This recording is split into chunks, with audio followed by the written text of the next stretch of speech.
Fight that everybody want to see. Yeah. I want to do it. Do you respect him as like when he's like, I got a couple fights left, I'm at the end, I'm only trying to get mega fights, so I understand it, but don't lie or kept to the net and make it seem like I had the opportunity to fight you and I didn't. I never did. You know what I'm saying? And then that one time that I did, we said they called and we said We never heard nothing else back about it. So right. I mean, I respect it though. I mean, get your money. You know what I'm saying? Do your thing. But don't be capping on the net. Man, great. Bud always been like that. Without a question, solid.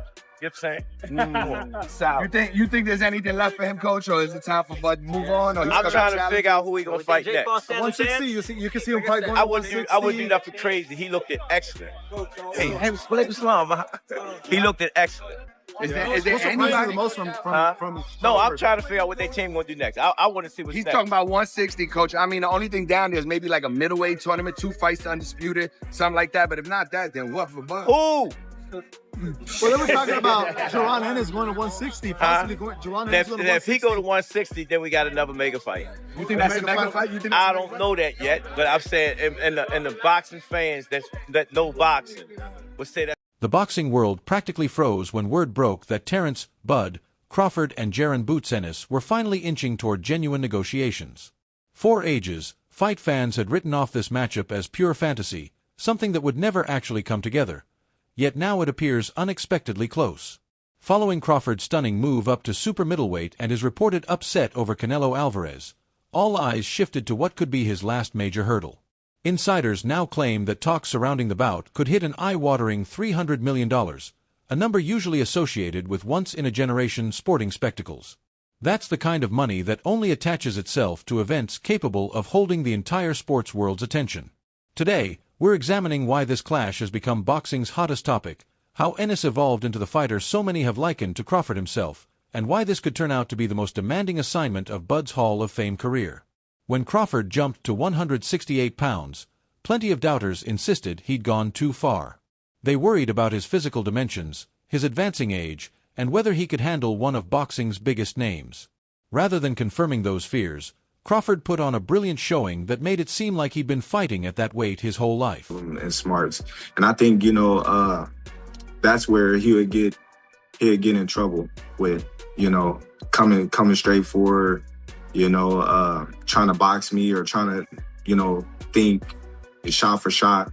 I just, compare myself, with a lot of great fighters, and I can see the holes in his game, and I can see the openings and the opportunities that I will have because A, I feel like I punch harder than Xander.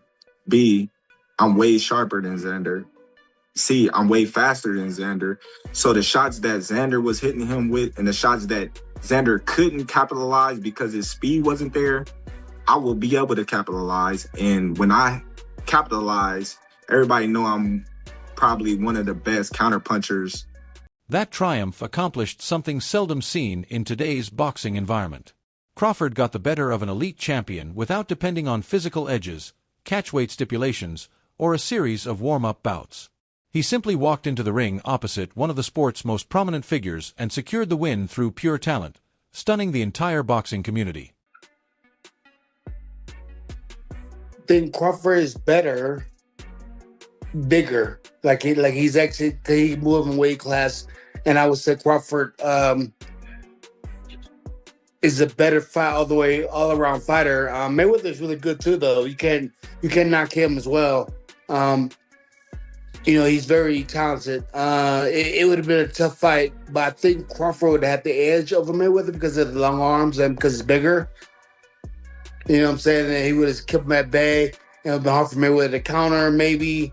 But Mayweather's definitely a technician. I mean, like Crawford said, Mayweather has his era. Once he'd reached that level of achievement, one thing became painfully obvious. Crawford seemed to have run out of meaningful opposition. He'd already dispatched Errol Spence Jr., unified belts across several weight classes, and reportedly tacked on another historic feat by moving up to 168 pounds.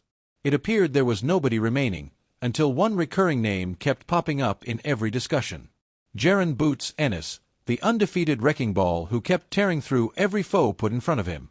Bud Crawford retired, well, went to 168 and then retired for a reason. And that reason was Boots Ennis. Here's what Crawford said after the win. I'm going to keep my comments to myself, but y'all get it, I hope. We've seen you get rocked hella times too. Stop hating Unc. He almost got knocked out by Xander. Bud sends Boots to the morgue. All you do is comment. You said you'd gain nothing from fighting him, so just enjoy retirement. I agree with this, by the way. I agree with if Bud is going to talk on Twitter, and I said this when he talked about Ilya Top Toro. If you're retired, don't do the Floyd Mayweather thing where, oh, I would have beat him. See, I would have beat him. If you think you can beat Boots, come back and fight him. Bud's not going to do that. He's retired. This potential pairing has been floated for quite a few years. Supporters originally wanted Crawford and Ennis to square off while both were still at welterweight, and the IBF even mandated the contest back in 2023. Still, negotiations never produced an outcome. Some believed Crawford chose to move forward rather than confront a hazardous young opponent, while Bud claimed opportunities existed but were never properly pursued. As Crawford kept climbing weight classes, most assumed the fight had faded into oblivion. Then Ennis kept getting better, and observers started detecting something special. He wasn't simply racking up wins anymore. His approach began reminding viewers of a younger version of Crawford. I think he could go there now and be in his absolute prime. He'll be tight at 54 tomorrow. People think that when you move up in weight, all of a sudden it's easy. He's massive. He will 100% go to 168 at some point. So right there, you've got a 4-division championship. But I don't want him just to be a 4-division champion. I want him to be undisputed in those because I think he's the natural progressor to Terence Crawford. I think he's of the same kind of ability as Terence Crawford. And what Crawford's done is amazing because he was undisputed in 3 weight classes. Yeah, you got to prove it in a ring. Of course you have. It's very well me saying it. But you've got to prove it in a ring. But you've also, people know in boxing. So everyone's always known how good Crawford was. But it took him a long time to get the opportunities to prove it. We've got to make sure that we're not 36, 37, 38 when we're getting those opportunities. Because if Boots can get it at 29, 30, he's going to be around 34, 35. He lives a clean life. Do you know what I mean? I think this guy... Not long after, respected analysts were labeling Ennis the next Bud Crawford. Promoters wasted no time reigniting interest, and Eddie Hearn added more fuel by declaring that only one realistic adversary remained who could genuinely test Crawford. Hearn pointed out that Ennis is unbeaten, in peak physical condition, still in his athletic prime, and nearly a decade younger than Bud. His point was clear: if Crawford wants one final elite-level challenge, Boots is the unquestionable choice. We know what the super fight is. We know what the super fight is. Super fight isn't Sebastian Fundora. The super fight isn't Virgil Ortiz. Super fight isn't Josh Kelly. There's no one at 160. The super fight is Terence Bud Crawford. That's the super fight. And you know the thing is about Terence, yeah? A, we know Terence is a killer. Terence would have watched yesterday's fight thinking, I see holes. I see holes and I'll capitalize. I'm bigger than you. I'm harder than you. I've got more experience than you. I'm better than you. Well, let's see it. All these things can be said. There's only one way to decide that. Get in the ring. Get in that 22 by 22 foot squared ring with your 10-ounce gloves and let's throw down. And I think Terence is going to. Terence tweeted something along the lines of, almost like, don't tempt me type vibe. And you know what Terence is like? Terence is a street kid. You kind of push that street kid and say it's easy work as Boots is doing. Terence will make you find out if it is easy work, and it ain't easy work. I hope His Excellency Turkey Al-Sheikh was watching, because he's the one that can make that fight. Both of these guys want to get paid, and he can make that fight. And 4 months, both combatants have quietly stoked the conversation. Ennis has frequently lauded Crawford for becoming boxing's biggest star after his signature victories, calling him one of the finest fighters of his era.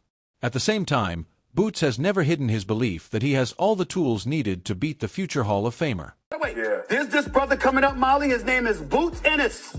This brother's special. You don't want to go in the ring against after that beating. Molly, it was so bad. I swear to y'all, I am not exaggerating. Although Ennis has always spoken about Crawford with respect, many observers pick up on the quiet assurance hiding behind those compliments. His remarks seem to imply that every great reign eventually comes to an end. Meanwhile, Crawford has repeatedly praised Boots' ability and offered congratulations after his standout performances, while also stressing that the younger man still needs to achieve more before reaching his level.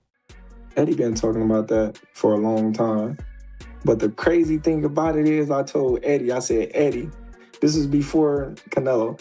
I said, Eddie, you keep talking about this fight so much. Put your money up.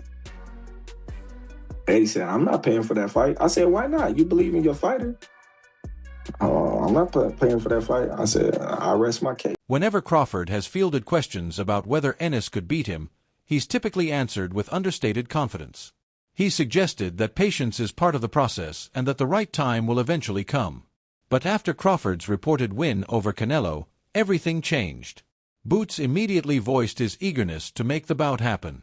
Promoters began floating massive financial numbers, and TV executives allegedly started holding behind-the-scenes meetings to explore making the event a reality. Tell him to him. I told him Xander's a good fighter. I like Xander, man. You see Xander come over to hug me. I mean, one of my top fighters that I like.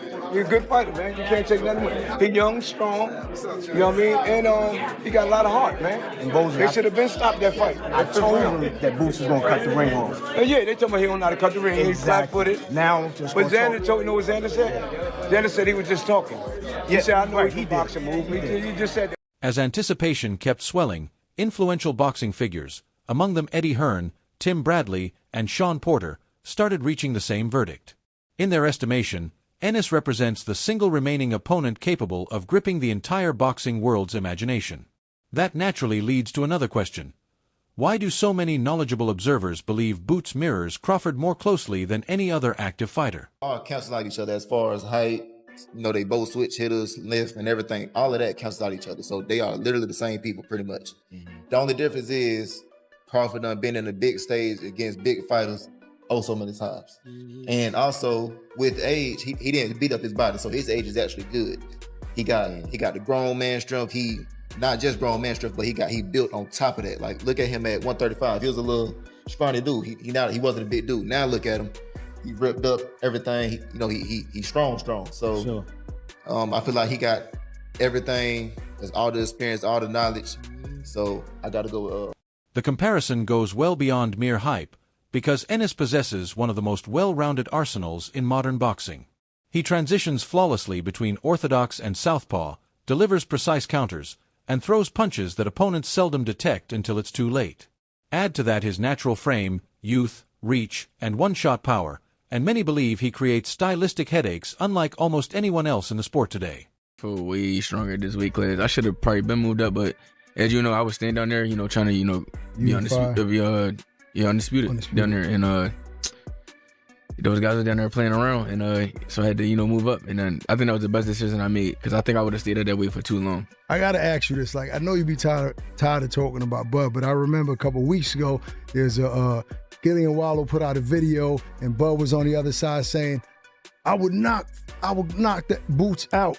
Did you watch that? And what was your reaction to that? Oh man, I'm in camp. I don't even worry about what he retired. I ain't worry about what nothing he got going on. I'm locked in. I'm focused on task at hand, and that's Xander's eyes. I'm locked in on that. Does part of you still want to fight him though? I'm not. You're not thinking about it. Say that one more time. I said, does part of you still wish you can fight him? What makes Boots even more threatening is a trait rarely spotted in young elite fighters. Despite his explosive athletic gifts, he fights with extraordinary composure, never forcing the action and displaying poise beyond his years every time he steps through the ropes.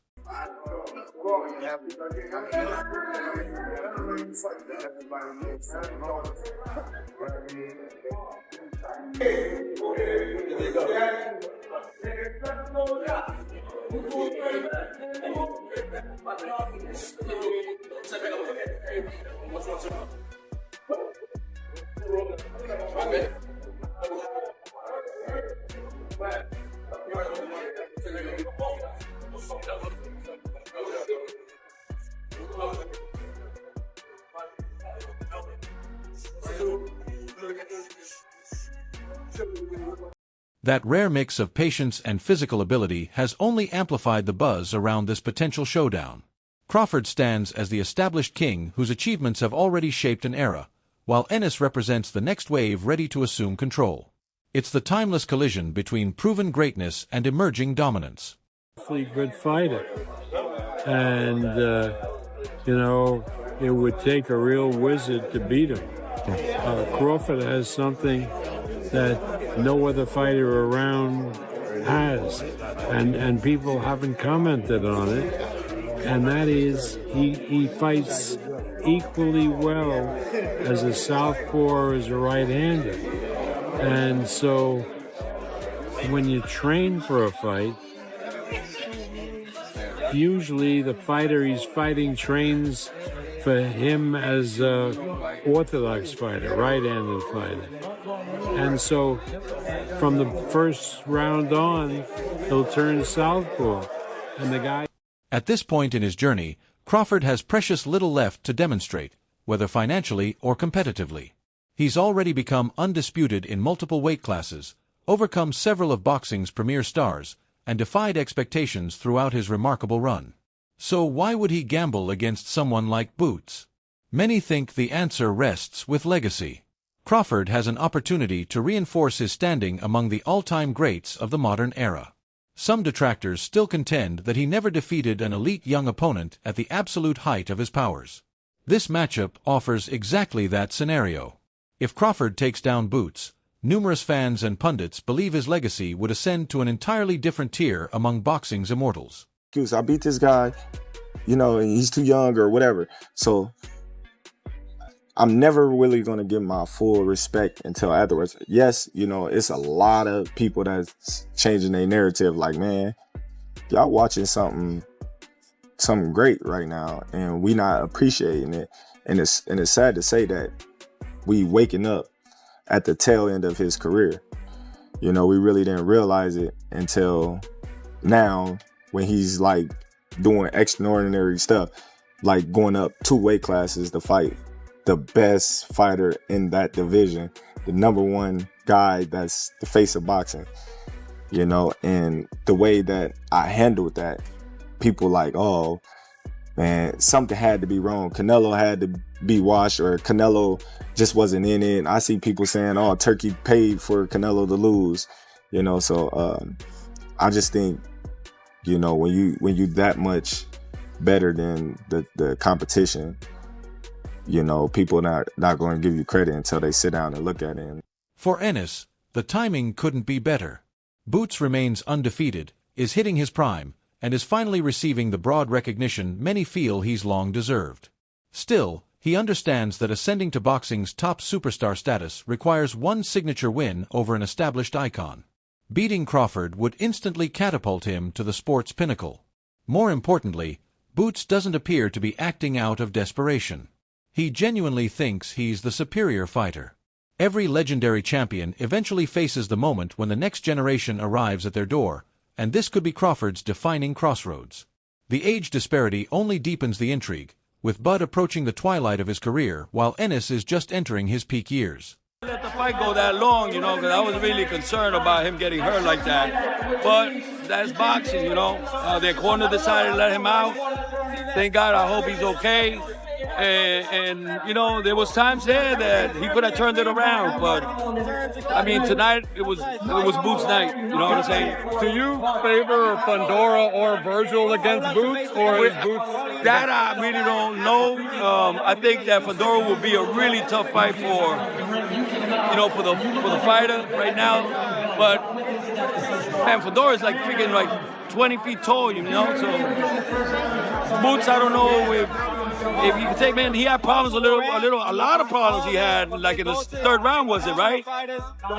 When Chandler was coming back, he hurt him, and it took him about a round to come back, for Boots to come back, and I think that was the round that... Multiple insiders have reported that these discussions are growing increasingly serious. Eddie Hearn continues to push aggressively to bring the fight to life.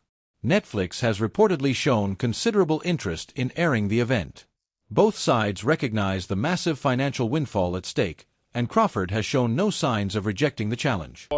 Virgil came out and said that he was going to sleep you, so I just want to know your comments on those. Why he ain't take the fight in the beginning? You know what I'm saying? Bro, I ain't be talking, bro. I ain't gonna lie. I'm trying to tell you, I'm really different. He gonna see firsthand, cause he gets hurt a lot. He flat-footed, and he been dropped multiple times. When he get hit by me, it's gonna... Now the final question belongs to the fans. Will the seasoned legend deliver one more masterpiece before riding off into the sunset? Or will the rising young star officially seize control of the sport? Drop your prediction in the comments below. Make sure to like this video, and stay tuned for more boxing news and updates.